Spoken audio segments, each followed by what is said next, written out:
31 వరకు. వారు తమ క్రియల చేత ఆయనకు కోపము పుట్టింపగా వారిలో తెగులు రేగెను. ఫీనెహాసు లేచి పరిహారము చేయగా ఆ తెగులు ఆగిపోయెను. నిత్యము తరములన్నిటికీ అతనికి ఆ పని నీతిగా ఎంచబడెను. ఈ సంఘటన అంటే 106వ కీర్తనలో ప్రస్తావించబడినటువంటి ఈ సంఘటన సంఖ్యాకాండం 25వ అధ్యాయములో జరిగినటువంటిది.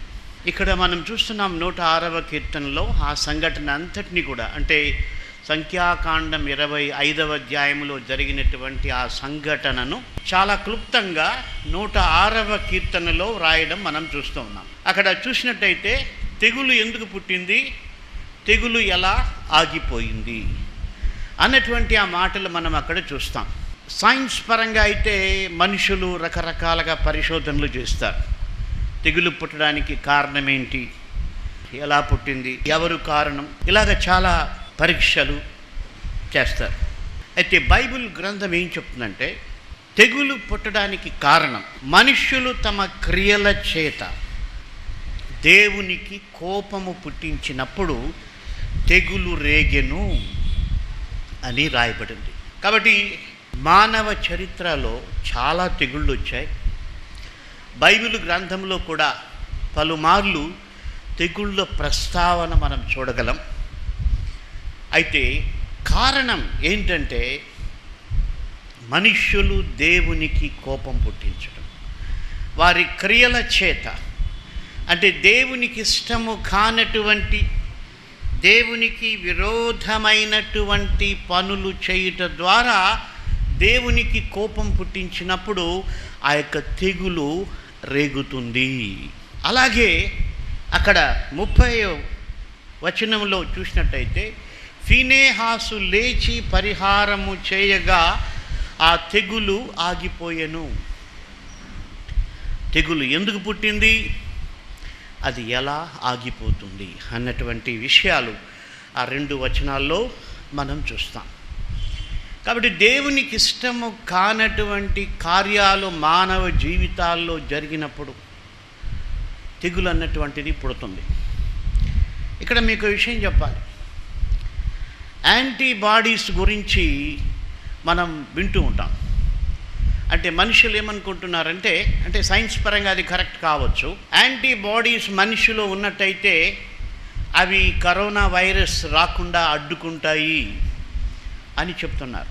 అయితే ఇంకొక విషయం, పూర్తిగా మర్చిపోయిన విషయం ఏంటంటే మనిషిలో ఏవి ఉంటే ఆ యొక్క వైరస్ మనిషి లోపలికి వస్తుందన్న విషయం గురించి సరైన అవగాహన లేదు. దాని గురించి మనము ప్రస్తుతానికి వినడం లేదు, భవిష్యత్తులో వింటామేమో తెలియదు. అయితే ఆత్మ సంబంధంగా పరిశుద్ధ గ్రంథం ఏం చెప్తుందంటే దేవునికి ఇష్టము కానటువంటివి మనిషి జీవితంలో ఉన్నప్పుడు అవి ఆ యొక్క వైరస్ని అట్రాక్ట్ చేస్తాయి. యాంటీబాడీస్ కాదు, అట్రాక్టివ్ బాడీస్ అనొచ్చు మనం.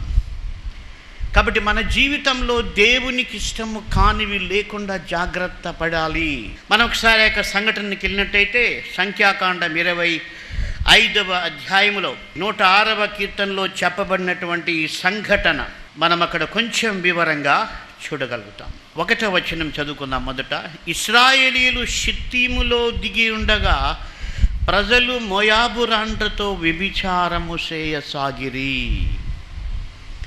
కాబట్టి అక్కడ జరిగిన సంఘటన ఏంటంటే మోయాబీయులతో ఇశ్రాయేలీయులు వ్యభిచారం చేశారు. అంటే మోయాబీయులు ఎవరంటే ఇశ్రాయేలుకు శత్రువులు, లేకపోతే దేవునికి వ్యతిరేకమైనటువంటి జనాంగం.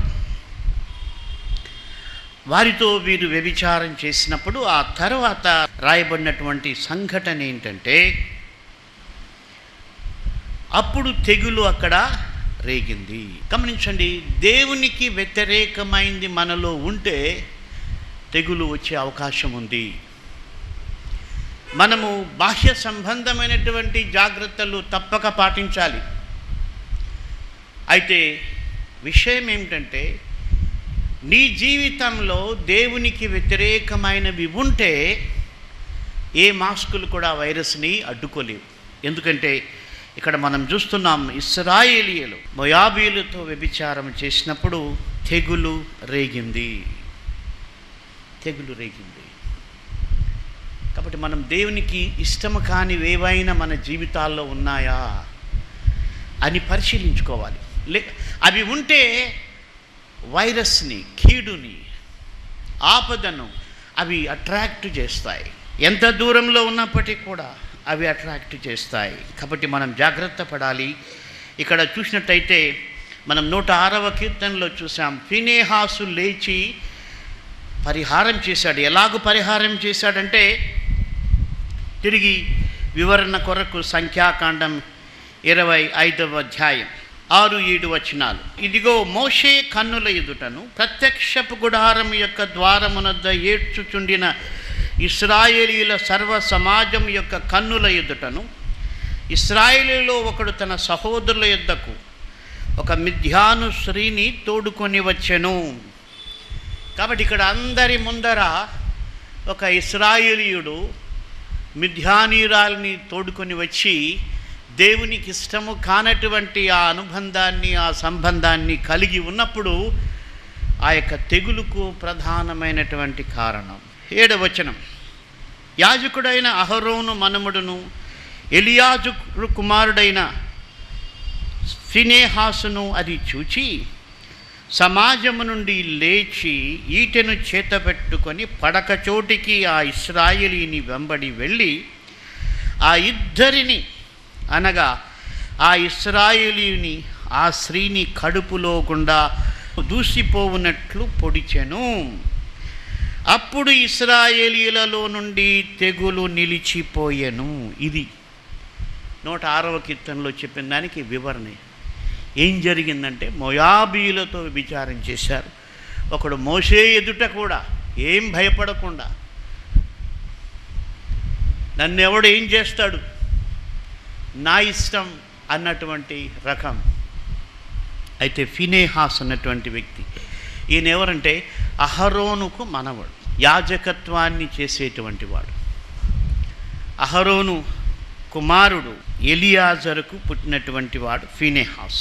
అతను బహురోషము కలిగి, అంటే దేవునికి వ్యతిరేకముగా ఇంత భయంకరమైన పని చేస్తున్నారని చెప్పి అతను చాలా రోషము కలిగి వారిద్దరిని కూడా చంపేస్తాడు. ఎలా చంపారంటే, ఆ ఈటె ఇద్దరి కడుపులో కూడా దిగిపోయింది. అంటే అంత పౌరుషంతో పొడిచాడు. అంటే ఇద్దరి మనుషుల లోపలికి పోయిందనమాట ఆ యొక్క ఈటె. అది దేవుడు ఆ సంఘటనను చూచి ఆ తెగులుకు కారణమైనటువంటి వారిని ఫీనెహాసు నిర్మూలము చేసినప్పుడు మరి దేవుడు అది అతనికి నీతి అని ఎంచబడింది. దేవుడు ఏం చెప్తున్నాడంటే 10-11 వచనాలు 25వ అధ్యాయం సంఖ్యాకాండం. అప్పుడు యెహోవా మోషేకు ఇలాగూ ఆజ్ఞ ఇచ్చెను, యాజకుడైన అహరోను మనుమడును ఎలియాజరు కుమారుడైన ఫీనెహాసు వారి మధ్యను నేను ఓర్వలేని దానిని తాను ఓర్వలేకపోవుట చేత ఇశ్రాయేలీల మీద నుండి నా కోపము మళ్లించెను గనుక నేను ఓర్వలేకయుండియు ఇశ్రాయేలీలను నశింపచేయలేదు. కాబట్టి నీవు అతనితో ఇట్లనము, అతనితో నేను నా సమాధాన నిబంధనను చేయుచున్నాను, అది నిత్యమైన యాజక నిబంధనగా అతనికిని అతని సంతానమునకును కలిగియుండును. ఏలయనగా అతడు తన దేవుని విషయమందు ఆసక్తి గలవాడై ఇశ్రాయేలీయుల నిమిత్తము ప్రాయశ్చిత్తము చేసెను. కాబట్టి ఫీనెహాసు దీవించబడ్డానికి లేక అతనికి నీతిగా ఎంచబడ్డానికి కారణం ఏంటంటే, దేవుడు ఓర్వలేని దాన్ని ఆయన కూడా ఓర్వలేక వాటిని నిర్మూలం చేశాడు. గమనించండి, ఇక్కడ మనం ఆత్మ సంబంధంగా ఆలోచన చేస్తే దేవుడు ఓర్వలేని దాన్ని మన జీవితంలో మనము తీసివేసుకోవాలి. అప్పుడు తెగులు మన దగ్గరకు రాదు. ఏ తెగులును నీ గుడారము సమీపించదు. ఎప్పుడంటే దేవుడు ఓర్వలేనిది నీలో ఉండకూడదు. కాబట్టి ఇక్కడ ఫీనెహాసు దీవించబడ్డాడు. ఇప్పుడు ఏంటంటే, ఈ నూతన నిబంధనలో మనకు మనమే ఫీనేహాసులుగా ఉండాలి. అంటే ఏంటి? వీటితో పొడిచి చంపడం కాదు, అది ఓల్డ్ టెస్టిమెంట్. ఇప్పుడు న్యూ టెస్టిమెంట్ అంటే నేను నాలో దేవుడు ఓర్వలేని విషయాన్ని నేను చంపాలి, నేను దాన్ని నిర్మూలం చేయాలి. అప్పుడే నాకు తెగులు రాదు, అప్పుడే నేను దీవించబడతాను అన్నటువంటి ఆత్మ సంబంధమైనటువంటి ఆలోచన మనం కలిగి ఉండాలి. ఎందుకంటే దేవుడు ఓర్వలేనిది చాలా విషయాలు ఉన్నాయి. నువ్వు బైబిల్ చదివితే నీకు అర్థమవుతుంది ఏ ఏ విషయాలు దేవునికి ఇష్టం లేదు, ఏ ఏ విషయాలు దేవుడు ఓర్వలేడో అవి నీకు అర్థమవుతుంది. అప్పుడు నీ జీవితంలో లేకుండా జాగ్రత్త పడినట్టయితే ఏ తెగులు నిన్ను సమీపించదు. కాబట్టి అక్కడ మోయాబీయులతో వారు వ్యభిచారం చేశారు. అయితే బైబిల్ ఏం చెప్తుందంటే ఈ లోక స్నేహాన్ని దేవుడు వ్యభిచారంతో పోల్చాడు.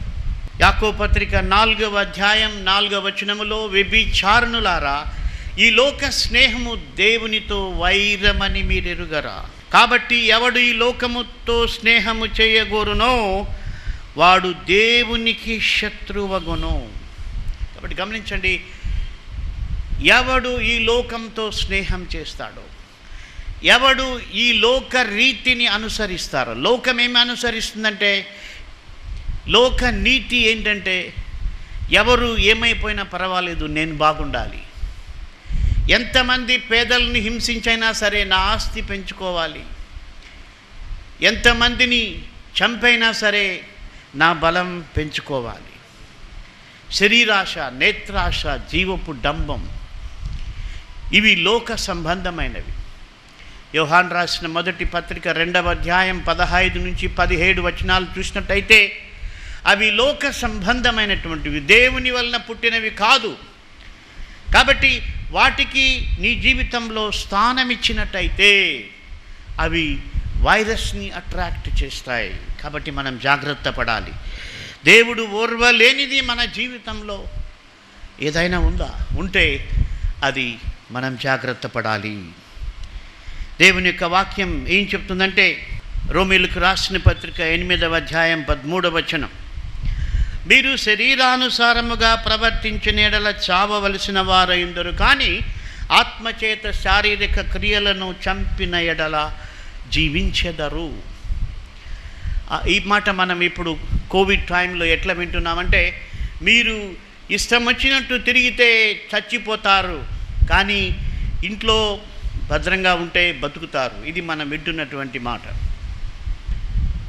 సైంటిఫిక్గా అది వాస్తవం. మీరు ఇష్టం వచ్చినట్టుగా తిరిగితే చనిపోతారు, మీరు ఇంట్లోనే ఉండి జాగ్రత్తగా ఉంటే బ్రతుకుతారు. సో దానికి రిలేటెడ్గా మనం స్పిరిచువల్గా చూసినట్టయితే, మీరు శరీరానుసారంగా ప్రవర్తిస్తే చావవలసిన వారై ఉంటారు. అంటే ఏంటి? ఈ యొక్క శరీర క్రియలను, ఈ లోక స్నేహాన్ని నువ్వు చేసినట్టయితే చావవలసిన వారై ఉంటారు. ఎందుకంటే ఇశ్రాయేలీయులు మోయాబీయులతో విచారము చేసి వారు చావవలసిన వారై తెగులు రేగింది. ఫీనేహాసు లేచి పరిహారం చేశాడు. కాబట్టి మన జీవితంలో నీ చేతుల్లో అంటే నడిపించడానికి కష్టం. ఇప్పుడు ఏంటంటే ఎవరి బాధ్యత వాళ్ళకి. మీరు జాగ్రత్తలు పాటిస్తే బతుకుతారు, లేకపోతే చనిపోతారు అన్నటువంటి స్థితికి వచ్చేసింది. కాబట్టి బైబిల్ ఏం చెప్తుందంటే, మీరు శరీరానుసారంగా జీవిస్తే, అంటే దేవుడు ఓర్వలేనటువంటి విషయాలు నీ జీవితంలో కలిగి ఉంటే అది తెగులుని అట్రాక్ట్ చేస్తుంది. అదే మనం చూసాం. వారు తమ క్రియల చేత దేవునికి కోపము పుట్టించగా వారిలో తెగులు రేగెను. కాబట్టి మనం జాగ్రత్త పడాలి. దేవుడు ఓర్వలేనివి చాలా విషయాలు ఉన్నాయి. అసలు దానిపైన మనం ఆలోచన చేస్తే, బైబిల్ చదివితే దేవుడు ఓర్వలేని విషయాలన్నీ కూడా మనం జాగ్రత్తగా చదివి ఆ విషయాలు మన జీవితంలో లేకుండా చూసుకోగలిగితే మనం ప్రపంచంలో ఏ వైరస్కు భయపడాల్సిన పని లేదు. అట్లని మనం జాగ్రత్తలు తీసుకోకూడదని కాదు, తప్పక మాస్క్ ఉండాలి, నీ జాగ్రత్తలు ఉండాలి. అయితే నా తలంపు ఏంటంటే, దేవుడు ఓర్వలేనిది నీ జీవితంలో ఉంటే అది వైరస్ను అట్రాక్ట్ చేస్తుంది. దాని విషయంలో మనం జాగ్రత్తగా ఉండాలి. కాబట్టి ఫినెహాసు లేచి పరిహారం చేసినప్పుడు, అంటే ఆ యొక్క దేవునికి ఇష్టం లేని పని చేసినటువంటి వారిని చంపినప్పుడు తెగులు ఆగిపోయింది. కొలస్సీ పత్రిక 3వ అధ్యాయం 5వ వచనంలో ఈ విధంగా రాయబడింది: కావున భూమి మీదనున్న మీ అవయవములను అనగా జారత్వమును, అపవిత్రతను, కామాతురతను, దురాశను, విగ్రహారాధనైన ధనాపేక్షను చంపివేయుడి. కాబట్టి రోమాపత్రికలో పౌలు మీరు శరీరానుసారముగా జీవించినలా చావవలసిన వారై ఉందరు, ఆత్మచేత శారీరక క్రియలను చంపిన ఎడల జీవించెదరు. అది రోమాపత్రిక 8వ అధ్యాయంలో రాయబడింది. ఇప్పుడు ఏంటి చంపాల్సిందంటే వేరే మనుషుల్ని కాదు, మనలో ఉన్నటువంటి ఈ యాటిట్యూడ్స్ని, జారత్వమును, అపవిత్రతను, కామాతురతను, దురాశను, విగ్రహారాధన, ధనాపేక్షను చంపివేయుడి. సో నా తలంపు ఏంటంటే ఇవి ఒక మనిషిలో ఉన్నట్టయితే, ఇక జారత్వము, అపవిత్రత, కామాతురత, దురాశ, విగ్రహారాధనైన ధనాపేక్ష ఒక మనిషిలో ఉన్నట్టయితే ఇది తెగులును రేకెత్తిస్తుంది, వైరస్ని అట్రాక్ట్ చేస్తుంది అన్నటువంటి భయం మనకు ఉండాలి. వీధిలో తిరిగితేనే కాదు, ఇవి మనలో ఉంటే కూడా మనకు ప్రమాదం. కాబట్టి దేవుడు ఓర్వలేని దాన్ని మనము తీసివేయగలిగితే దేవుడు ఫినెహాసును దీవించినట్లు మనల్ని కూడా దీవించగలడు. అయితే మనం బైబిల్ గ్రంథంలో చూసినట్టయితే ప్రాముఖ్యంగా 2 ఫినెహాసులు ఉన్నారు. అహరోను కుమారుడైన ఎలియాజరు కొడుకు, అంటే అహరోనుకు మనముడు ఒక ఫినెహాసు. అలాగే యాజకుడైనటువంటి ఏలీ కుమారుడు కూడా ఒక ఆయన ఫినెహాసు ఉన్నాడు. వాళ్ళిద్దరు బ్రదర్స్, హోప్ని, ఫినెహాస్ అని. అయితే ఏలీ కుమారుడైనటువంటి ఫినెహాసు పూర్తిగా లోక సంబంధి. ధనాపేక్షను కోరి డబ్బుల కోసమే వారు యాజకత్వం చేసి అక్కడ వచ్చినటువంటి వారితో అపవిత్రంగా బ్రతికినటువంటి వాడు ఒక ఫినెహాస్. అందుకనే వాడి జీవితం ముగిసిపోయింది, వాడు చనిపోయి. అయితే ఇక్కడ ఈ యొక్క ఫినెహాసు దేవుని కొరకు ఆసక్తి కలిగినటువంటి వాడు. అంటే దేవుడు ఓర్వలేనిది తన జీవితంలో, తన యాజకత్వము కింద ఉన్నటువంటి ప్రజలలో ఉండకుండా ఆయన ఎంతో పౌరుషము కలిగి జీవించాడు. అందుకొరకు ఒక ఫినెహాసు దీవించబడ్డాడు, ఒక ఫినెహాసు చంపబడ్డాడు. కాబట్టి మన జీవితంలో దేవునికి మహిమకరంగా మనం జీవించాలంటే ఆయన ఓర్వలేనిది మనలో ఏది కూడా ఉండకూడదు.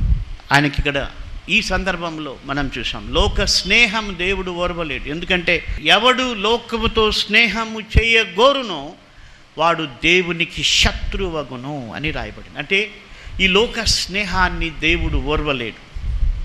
అంటే ఆయన శత్రువు అయిపోయేటువంటి కాంటెక్స్ట్లోకి, లేకపోతే ఆ స్టేజ్లోకి ఎందుకు వెళ్తున్నారంటే లోక స్నేహం. కాబట్టి మనము లోక స్నేహము చేయకుండా, బైబిల్ ఏం చెప్తుందో, నీ శాసనములు నాకు ఆలోచనకర్తలు అన్నాడు దావీదు భక్తుడు. కాబట్టి దేవుని యొక్క స్నేహం ఎలా చేయగలమంటే దేవుని వాక్యంతో మనం ఎక్కువసేపు గడిపితే అది దేవునితో స్నేహం చేసినట్టు. లోక వార్తలతో, లోక సంబంధమైన వాటితో మనం ఎక్కువ గడిపినట్టయితే మనం లోకంతో స్నేహం చేసినట్టు. లోక స్నేహము దేవునికి వైరము, లోక స్నేహము నేత్రాశ, జీవపుటం అనేటువంటివి ఇవి వైరస్ను అట్రాక్ట్ చేస్తాయి. క్రీస్తు మన కొరకు ఆయన తన్ను తాను సిలువకు అప్పగించుకున్నాడు. కాబట్టి పాత నిబంధనలో ఫినెహాసు లేచి వేరే వారిని, అంటే తప్పు చేసిన వారిని చంపినప్పుడు ఆ తెగులు ఆగిపోయింది. అయితే అందరి కొరకు, ప్రపంచంలో ఉన్న మానవాళ్ళందరి కొరకు క్రీస్తు తండ్రి కుడిపార్శ్వము నుండి లేచి వచ్చాడు. దాసుని రూపము ధరించుకొని సిలువ మరణం వరకు తన్ను తాను తగ్గించుకొని మన కొరకు సిలువలో ఆయన రక్తము కార్చి చనిపోయి తిరిగి లేచి ఇదిగో దేవునితో మనిషికి సంబంధాన్ని ఏర్పరచాడు. కాబట్టి నువ్వు క్రీస్తును నీ రక్షకునిగా అంగీకరించాలి. అంతేకాదు ఆయన మాటలకు లోబడి నీ జీవితంలో దేవుడు ఓర్వలేని ప్రతి దాన్ని కూడా నువ్వు తీసేసుకోవాలి. అది నిజమైన విశ్వాసం. నేను క్రీస్తుని ఎరిగి ఉన్నాను, నేను క్రిస్టియన్ అని చెప్పుకోవడం కాదు. దేవుడు ఓర్వలేని ఇది ఏది కూడా నీ జీవితంలో ఉండలేదు. మనం ఒకసారి ఆలోచన చేస్తాం, మనకిష్టం లేదంటే మనం ఓర్చుకోలేంది ఏదైనా మన ముందర జరిగితే చాలా అనీజీగా ఫీల్ అవుతాం. అక్కడి నుండి సాధ్యమైనంత త్వరగా వెళ్ళిపోవడానికి ఇష్టపడతాం. అది ఓర్వలేకపోవటం అంటే అనీజీగా ఫీల్ కావటం, లేకపోతే సహించలేకపోవటం. అలాగే దేవుడు ఓర్వలేనిది నీలో ఉంటే దేవుని సహవాసం నువ్వు చేయలేవు, దేవుని సన్నిధి నీతో కూడా ఉండదు. కాబట్టి క్రీస్తు అందరి కొరకు లేచి తనను బలిగా అర్పించుకున్నాడు. ఆయనను మనం ఆశ్రయించి ఆయన మాటలన్నీ జాగ్రత్తగా చదివి ఆయన వాక్యములు ధ్యానం చేసి ఆ యొక్క కొండ మీద ప్రసంగంలో యేసు ప్రభు చెప్పాడు తనకేమి ఇష్టమో, తను ఏమి ఒప్పుకుంటాడో, తను ఏమి ఒప్పుకోడో అన్నీ చెప్పాడు ఆయన. కాబట్టి అవన్నీ కూడా మనం చదివి అంటే యేసు ప్రభు వాటిలో ఏమేమి వద్దన్నాడో అవన్నీ కూడా ఆయన ఓర్వలేడు. కాబట్టి అది మనం పక్కన పెట్టాలి. మనుషులకి కనబడాలని దాన ధర్మాలు చేయడం క్రీస్తు ఓర్వలేడు. అందుకే యేసు ప్రభు చెప్పాడు, మీరు అలాగా చేయొద్దు. మనుషులకు కనబడాలని మీరు దాన ధర్మం చేస్తే అది క్రీస్తు ఓర్చుకోలేడు, ఆయనకి ఇష్టం లేదు. కాబట్టి అది కూడా ఒక లోక సంబంధమైనటువంటి యాటిట్యూడ్. లోకస్తులు ఏం చేస్తారంటే వాళ్ళు ఎవరికైనా సహాయం చేస్తే ఒక ఫోటో తీసుకొని పేపర్లో పబ్లిసిటీ చేసి 10 మందికి చెప్పుకొని చేస్తారు. యేసుప్రభు చెప్పాడు, నీ కుడి చేయి చేసేది నీ ఎడమ చేయికి తెలియకూడదు. అంటే నువ్వు చేసే దానము, ధర్మము, సహాయము 10 మందికి తెలిసి చేసేది దేవుడు ఓర్వలేనిదని మనం చెప్పచ్చు. ఎందుకంటే యేసుప్రభు అట్లా చేయొద్దన్నాడు. అంటే ఏంటంటే నువ్వే మర్చిపోవాలి, నువ్వు చేసిన సహాయాన్ని నువ్వు మర్చిపోయాలి. ఎందుకంటే నువ్వు దేవుని కొరకు, దేవుని ద్వారా, దేవుని సహాయముతో, దేవుని మహిమ కొరకు నువ్వు ఆ పని చేసావు. కాబట్టి ఇంకా నేను చేసినానని చెప్పుకోవడానికి అవకాశం లేదు. అలాగ చేసిన వాళ్ళే ఆ యొక్క తీర్పు దినాన 25వ అధ్యాయం మత్తయి సువార్తలో నాకు మీరు ఇలా చేశారంటే వాళ్ళు అంటున్నారు, ప్రభా మేమెప్పుడు చేశాం, మేమెప్పుడు నువ్వు ఆకలిగా ఉంటే ఆహారం ఇచ్చాం, ఎప్పుడు నువ్వు దప్పిగా ఉంటే మేము నీళ్ళు ఇచ్చాం, ఎప్పుడు నీ దగ్గరకు వచ్చామన్నారు. అంటే వాళ్ళు చేసింది ఎవరికీ చెప్పుకోలేదు, వాళ్ళు కూడా మర్చిపోయారు. ఎందుకంటే దేవుని మహిమ కొరకు వాళ్ళు చేశారు.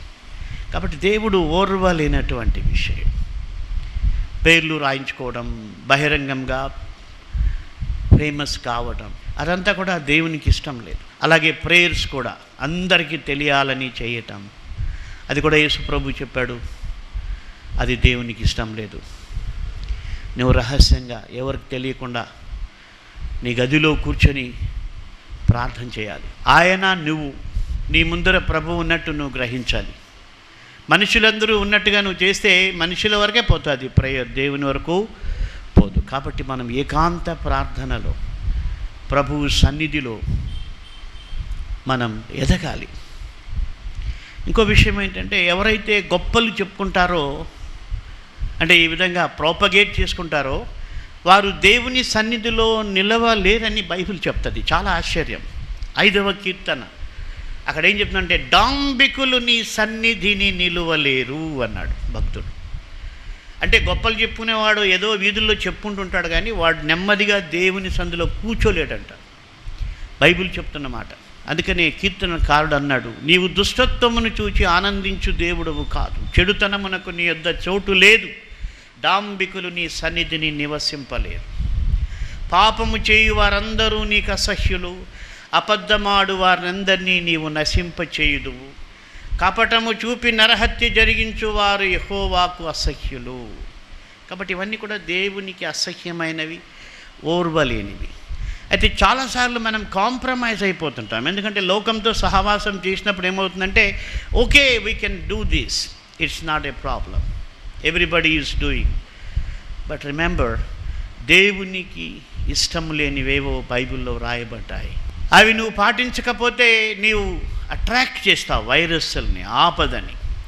అక్కడ ఇంకా రాయబడింది 106వ కీర్తనలో, తర్వాత 105వ కీర్తనలో అద్భుతమైనటువంటి, అంటే మానవుల యొక్క ప్రశ్నలకు అన్నిటికీ సమాధానాలు బైబిల్లో ఉన్నాయి. బైబిల్ చెప్తుంది, బుద్ధిహీనులు తమ దుష్ప్రవర్తన చేతను తమ దోషము చేతను బాధను తెచ్చుకుందురు. కాబట్టి దేవుడు కాదు బాధ పెట్టేది, మనుషులే తెచ్చుకుంటారంట. కాబట్టి చాలామంది అంటారు, దేవుడు ఎందుకు ఈ వైరస్ని పంపించాడు? లేదు, మనుషులు తెచ్చుకున్నారు. దేవుడు పంపాడని చెప్పే యాంగిల్ కాదు, మనుషులు తెచ్చుకున్నారు. కాబట్టి మనం దేవుని వాక్య ప్రకారం జీవించాలి. క్రీస్తు ప్రేమను మనం జ్ఞాపకం చేసుకోవాలి. మనం అడగాలి దేవుణ్ణి, ప్రభా నా మైండ్ని మీరు మార్చండి. మన మనస్సు రూపాంతరము పొందాలని పౌలు చెప్తున్నాడు రోమీయులకు రాసిన పత్రిక 12వ అధ్యాయంలో. అంటే ఏంటి?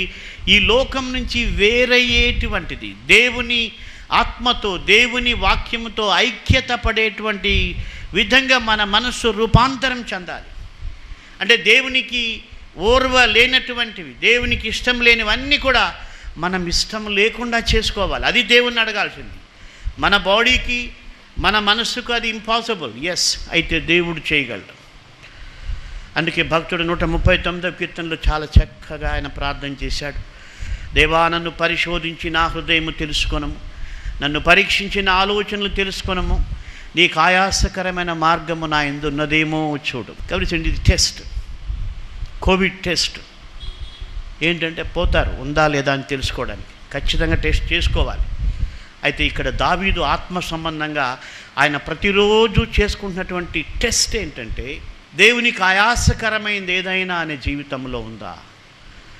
ఆ టెస్ట్ నువ్వు చేసుకుంటే దేవుడు నిన్ను కాపాడతాడు. నిన్ను కాపాడడానికి క్రీస్తు శిలువలో చనిపోయి తిరిగి లేచాడు. ఆయన వాక్యము నీ హృదయంలో పెట్టుకుంటే ఆయన వాక్యం నిన్ను కాపాడుతుంది. ప్రార్థించుకుందాం. దయగల ప్రభువా, మిమ్మల్ని స్తుతిస్తూ ఉన్నాం. అవును తండ్రి, మీరు ఓర్వలేని దాన్ని ఫినెహాసు పరిహారం చేసినప్పుడు అతడు దీవించబడ్డాడు.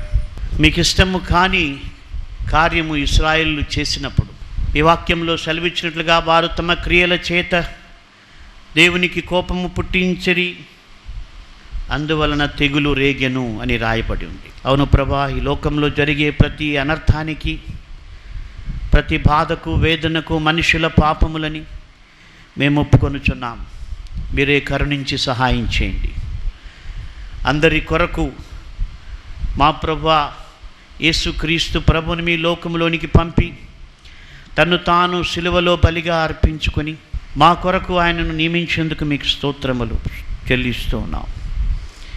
ఇదిగో తండ్రి, మేము మీ ప్రియకుమారుడు యేసుక్రీస్తు యొక్క మాటలను ధ్యానించి ఆయన్ను రక్షకునిగా కలిగి ఉండి, ఇదిగో మా జీవితంలో మీరు ఓర్వలేని విషయములు ఏవి ఉన్నాయో తెలుసుకోవడానికి మేము ఆత్మానుసారంగా, వాక్యానుసారంగా రూపాంతరము చెంది మిమ్మను మహిమపరచటానికి మా ప్రభు ఈ లోకంలో ఏ వైరస్కు అవకాశం ఇవ్వకుండా ఉండడానికి సహాయము చేయమని మీకే మహిమ చెల్లిస్తూ యేసు దయగల నామమున ప్రార్థిస్తున్నాము తండ్రి, ఆమేన్. అందరికీ ప్రైజ్ లార్డ్. నా పేరు జోనా. నేను బైబిల్ ఫౌండేషన్ ద్వారా 70 వాక్యాలు నేర్చుకోమన్నారు గాలి గంగరాజు గారు. 70 వాక్యాలు కంఠస్థ పట్టాను. గోల్డెన్ బైబిల్ పంపించారు. అయ్యగారికి అందరికీ వందనాలు. మీ నాన్నగారి పేరు చెప్పలేదు, నీ పేరు చెప్పు. నా పేరు జోనా, సన్ ఆఫ్ జయమరాయ్ జగిరికి.